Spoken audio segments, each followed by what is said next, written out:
Welcome back to Prospect Channel TV.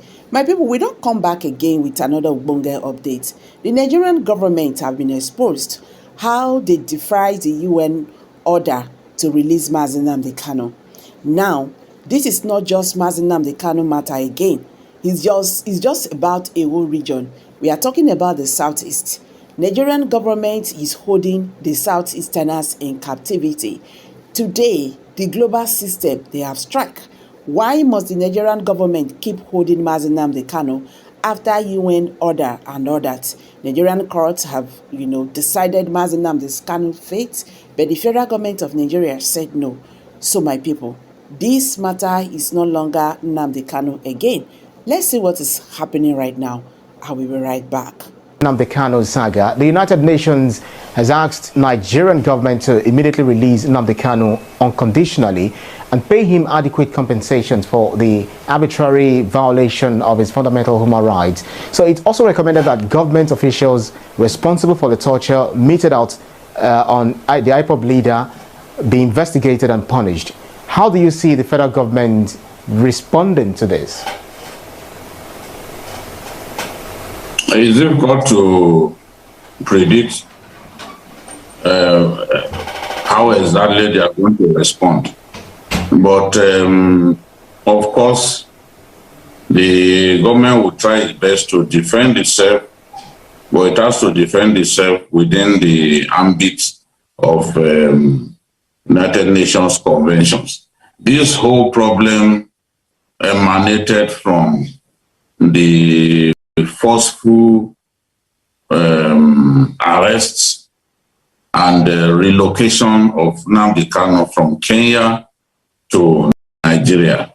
There are internationally guaranteed rights that the UN working group that indicted the UN working group on the detention, arbitrary detention, has indicted Nigeria and Kenya of.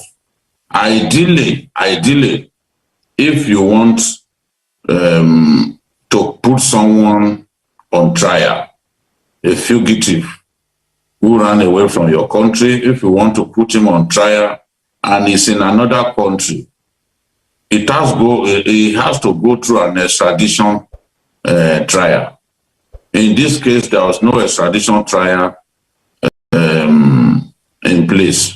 Nnamdi Kanu didn't go through any form of extradition trial, yet he was forcefully brought to Nigeria, and Nigeria now is facing trial before a federal high court. As far as the working group of the UN Human Rights Council is concerned, this was a gross violation of Nnamdi Kanu's rights. As far as they are concerned, Nigeria and Kenya stand indicted for the manner they brought Nnamdi Kanu to the country. It violates international convention, violates international law to forcefully drag a man out of another country and bring him to his country to face trial in the manner in which Nnamdi Kanu was brought to Nigeria by force. So, for this reason, Nigeria stands indicted. My own position is both Kenya and Nigeria are signatories to this convention. So, they are morally obligated to comply, because if you are not signatories to the convention, then it's the content of the convention is not binding on you. But if you made up your mind that, look, this is good for me and my people, and you signed up to it is then incumbent on you to comply. The UN Human Rights Council itself is a product of the United Nations resolution. So it then means that as a country affiliated to the United Nations, we have to comply with these resolutions. And from the tone of this 16-page report, it is clear that they mean business, because the working group is asking Nigeria to get back to it within 6 months of receiving this indictment, showing it how it is complying, showing the UN agency how it is, the UN working group, how it is complying with the directive handed over. It's also asking that Nigerian officials who are involved in the illegal arrest of Kanu without him being subjected to an extradition trial should be punished. And they are interested in knowing every step of the way what we are doing to comply with his resolution. So, and it is saying that it will not stop at that, that it would take further actions against Nigeria. Now we don't know what actions could be taken against Nigeria. We don't know yet. There are all kinds of options open to them, but as I said earlier, if you are a signatory to a UN convention, a UN charter, then you are obligated, at least morally and sensibly, to comply with the content of that that UN convention or UN charter. This is where this has left us. As for when the working group on arbitrary detention, so under the UN Human Rights Council, sent a query to Nigerian authorities and the Kenyan authorities, the Kenyans refused to answer, but the Nigerian officials answered. But the UN working group on arbitrary detention was not convinced by the explanations offered by the Nigerian authorities, especially on the whether Kanu has committed treason and so deserved the treatment that he got. They were not convinced at all, and it's not difficult to understand why they were not convinced. As far as they are concerned, based on international law, based on international convention, once you want somebody extradited to face trial in your country, you got to let that person go through an extradition trial. The court of the land would then determine whether to release him or not. How would Nigerians feel if the Americans just stormed Abuja and grabbed Abba Kyari, the highly decorated police officer who was accused of working hand in hand with some of the most notorious advanced fee fraudsters in the world?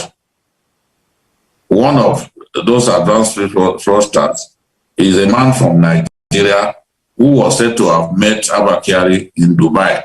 The Americans have their indictment in place, but they have not stormed our country to say they are going to forcibly abduct Abba Kyari and take him to the US to face trial. I know the Americans have done that in the past, and when they did that, they were roundly condemned.